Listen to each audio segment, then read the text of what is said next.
మనమందరం మరణం అంటే భయపడతాం. అది సాధ్యం. కానీ ఒక ప్రశ్న మనల్ని ఆలోచించేలా చేస్తుంది. దేవతలు ఎందుకు మరణంకి భయపడరు? శివుడు శ్మశానంలో ఉంటాడు. పాము తన మెడలో ఉంటుంది. సముద్ర మతంలో వచ్చిన విషాన్ని తన కంఠంలో ఆపుకుంటాడు. ఇవన్నీ చూసిన తర్వాత ఒక ప్రశ్న వస్తుంది. వాళ్ళకి నిజంగా మరణం అంటే భయం ఉందా? ఈ ప్రశ్నకి సమాధానం తెలుసుకుంటే శివ మరణంకి ఎలా చూస్తాడో అర్థమవుతుంది. అప్పుడే మనం మరణంకి ఎందుకు భయపడతామో అర్థమవుతుంది. మనిషి నిజంగా మరణంని భయపడడు. మనిషి వదలడంకి భయపడతాడు. తన శరీరం వదలడం, తన పేరు పోగొట్టుకోవడం, తన బంధువులు, తన ఐడెంటిటీని వదలడం, ఇవన్నీ కలిసి నేను అని అనిపిస్తాయి.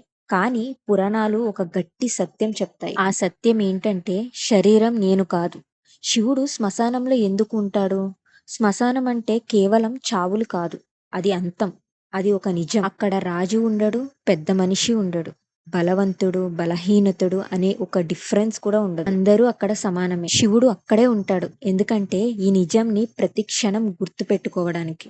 పాము భయంకి సింబల్. మనిషి పాము అంటే భయపడతాడు. కానీ శివుడు దానిని తన మెడలో వేసుకుంటాడు. అర్థం ఏంటంటే భయం నుండి పారిపోవడం, భయంని ఆధీనంలో పెట్టుకోవడం. సముద్ర మతంలో లోకమంతా నాశనమయ్యే విషయం వచ్చినప్పుడు శివుడు దానిని తన కంఠంలో ఆపేసి బయటికి వదలలేదు, అలా అని లోపలికి దిగనివ్వలేదు. అది కంట్రోల్, అది అవగాహన. అందుకే ఆయన నీలకంఠుడు.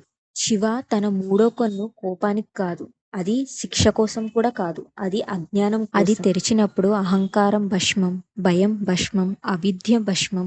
శివ మరణంని భయపడడు. ఎందుకంటే ఆయన మరణంని అర్థం చేసుకున్నాడు.